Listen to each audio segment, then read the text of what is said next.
Assalamualaikum warahmatullahi wabarakatuh. Hai teman-teman, kita ketemu lagi di mata kuliah perilaku organisasi. Di pertemuan kelima ini, kita akan membahas mengenai motivasi dan kepuasan kerja. Definisi motivasi.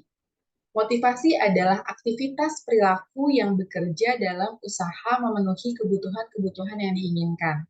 Untuk memenuhi lebih dalam definisi motivasi, ada baiknya kita melihat beberapa pendapat para ahli berikut. Menurut Chung dan Megison, motivasi dirumuskan sebagai perilaku yang ditujukan pada sasaran. Motivasi berkaitan dengan tingkat usaha yang dilakukan oleh seseorang dalam mengejar suatu tujuan. Motivasi berkaitan erat dengan kepuasan dan performansi pekerjaan. Di sisi lain, menurut Santoso Saroso, motivasi adalah suatu set atau kumpulan perilaku yang memberikan landasan bagi seseorang untuk bertindak dalam suatu cara yang diarahkan kepada tujuan spesifik tertentu atau spesifik goal-directed way. Jadi motivasi itu bisa memberikan kita dorongan agar kita bisa meraih apa yang sudah kita set untuk spesifik goal kita masing-masing. Bentuk-bentuk motivasi. Menurut Santoso Saroso, motivasi muncul dalam dua bentuk dasar, yaitu motivasi ekstrinsik, seperti namanya, berarti dia bersumber dari luar, kemudian motivasi intrinsik, dari dalam diri seseorang atau kelompok. Motivasi ekstrinsik ini muncul dari luar diri seseorang, kemudian selanjutnya mendorong orang tersebut untuk membangun dan menumbuhkan semangat motivasi pada diri orang tersebut untuk mengubah seluruh sikap yang dimilikinya ke arah yang lebih baik. Sedangkan motivasi intrinsik adalah motivasi yang muncul dan tumbuh serta berkembang dalam diri orang tersebut, yang selanjutnya kemudian mempengaruhi dia dalam melakukan sesuatu secara bernilai dan berarti. Biasanya kalau motivasi ekstrinsik itu kita dapat dari orang-orang yang ada di sekeliling gitu, misalnya dari tokoh-tokoh besar, dari ulama, dari guru, dari orang tua gitu ya, yang mempengaruhi kita agar bisa memiliki motivasi lebih dalam melakukan apa yang kita lakukan. Sedangkan kalau motivasi intrinsik itu ya dari dalam diri kita sendiri yang akhirnya memacu diri kita untuk berupaya lebih melakukan apa yang sedang kita kerjakan saat itu. Kemudian kita mengenal hierarki kebutuhan Maslow. Dalam konsep motivasi Maslow, manusia itu memiliki 5 tingkatan kebutuhan, di mana setiap tingkatan atau disebut dengan hierarki akan diperoleh jika telah dilalui dengan tingkatan yang di bawahnya, dan seterusnya.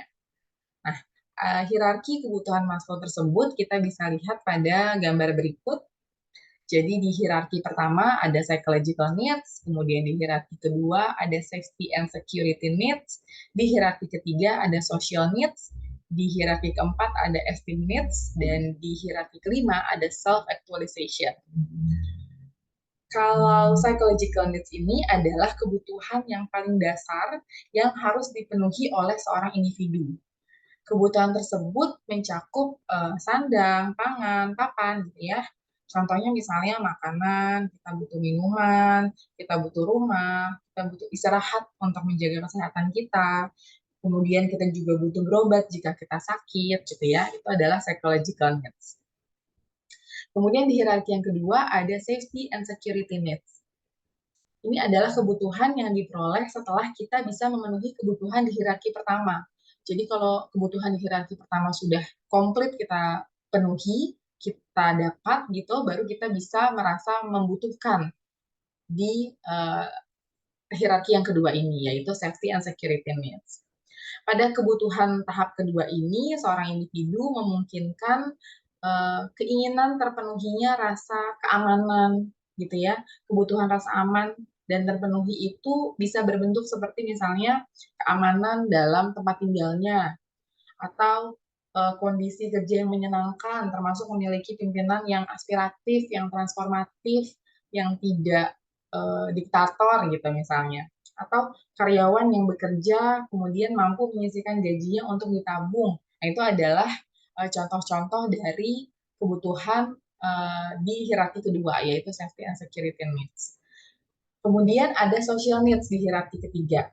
Ini bisa terpenuhi lagi-lagi setelah kebutuhan di hierarki sebelumnya atau hierarki kedua sudah terpenuhi.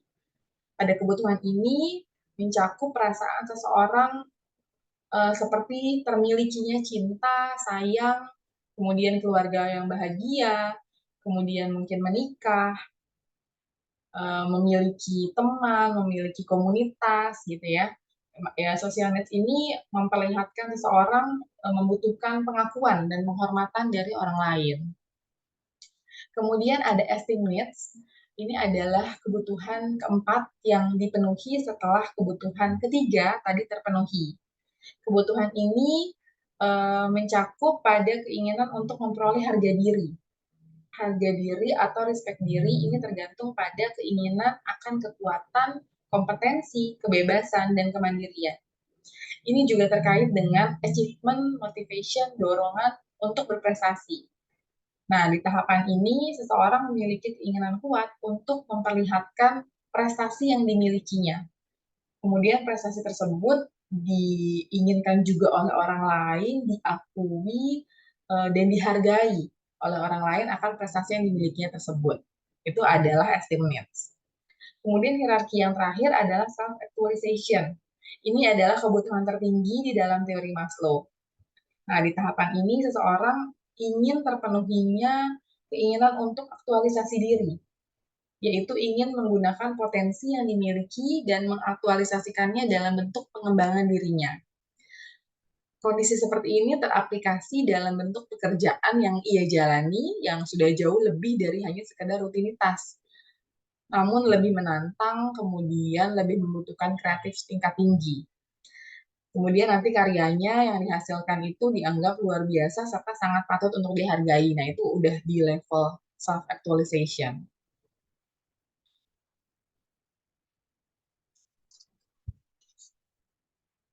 Selanjutnya, setelah kita memahami teori Maslow, ada juga teori motivasi lainnya yang dikemukakan oleh Herzberg.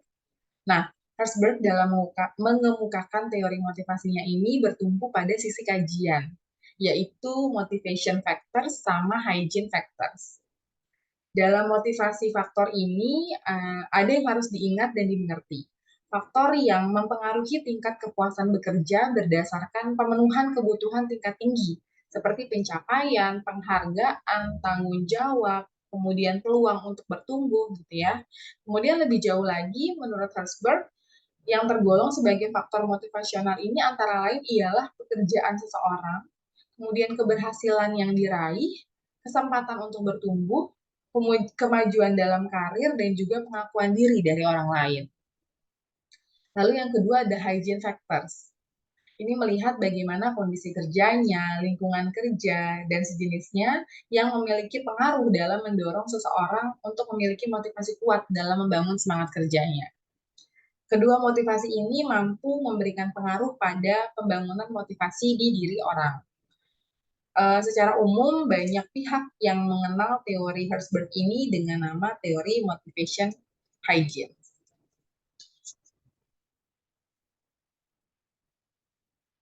Kemudian ada teori motivasi lainnya dari McGregor.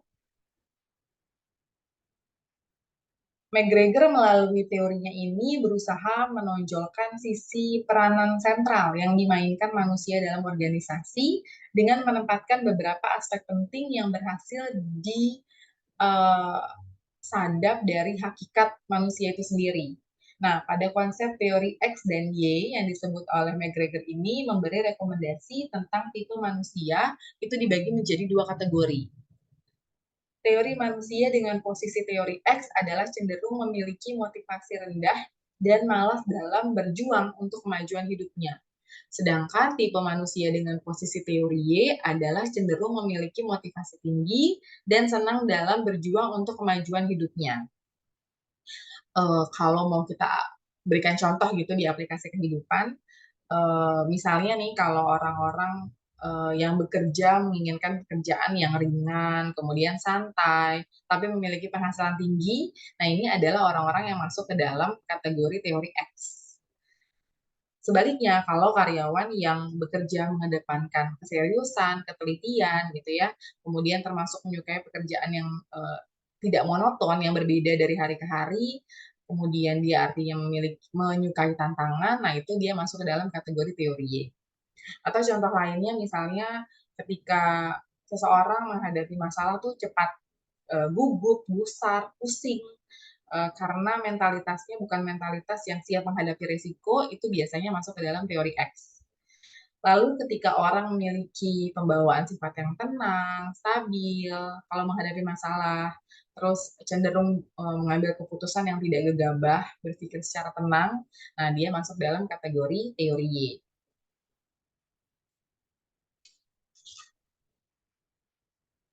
Motivasi dan kepemimpinan.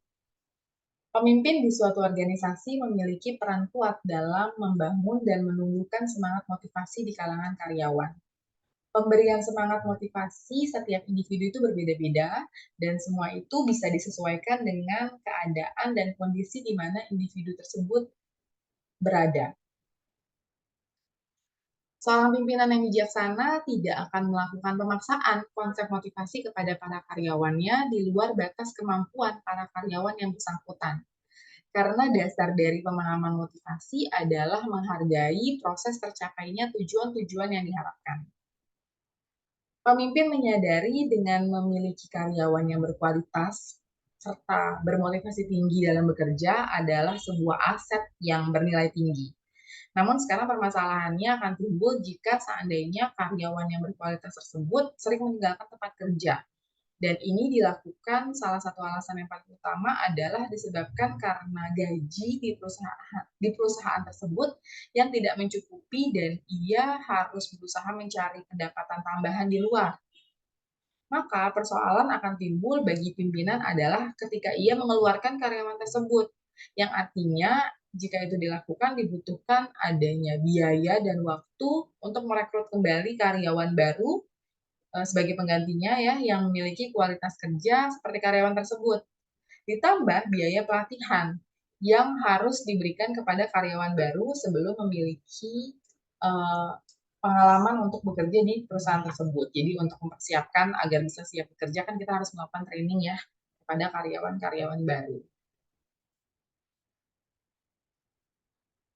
Ada kondisi ketidakpuasan dalam bekerja yang sering timbul dan merupakan motivasi para karyawan, di mana ia harus disadari oleh pemimpin yang selanjutnya menjadi bahan pertimbangan dengan fokus lebih lanjut melakukan perbaikan yang berkelanjutan. Jadi harus win-win solution. Motivasi dan produktivitas. Motivasi dan produktivitas adalah suatu bagian yang saling terkait satu sama lainnya. Peningkatan motivasi kerja akan mempengaruhi peningkatan produktivitas dan begitu pula sebaliknya.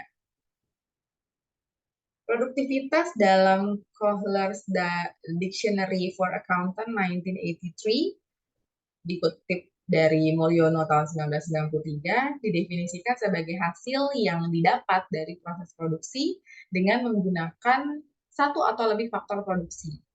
Secara umum, pengertian produktivitas itu dikemukakan dengan menunjukkan kepada rasio output terhadap input. Sedangkan outputnya bisa terdiri dari penjualan, kemudian pendapatan, market share-nya, dan juga kerusakan hasil produksi. Setiap manajer menginginkan hasil produktivitas yang berkualitas dan harga yang terjangkau. Dengan tujuan produk yang dihasilkan akan mampu terserap pada pasar dengan cepat. Namun yang perlu diingat oleh para manajer adalah suatu produktivitas yang baik tidak akan mungkin terbentuk tanpa dipengaruhi oleh faktor-faktor yang menjadi pendukungnya. Nah, menurut Faustino Cardoso Gomez, banyak hasil penelitian yang memperlihatkan bahwa produktivitas sangat dipengaruhi oleh faktor knowledge, skill, abilities, attitudes, dan juga behaviors. Oleh karena itu, perlu dipikirkan bagaimana memahami kelima faktor tadi dalam koridor motivasi.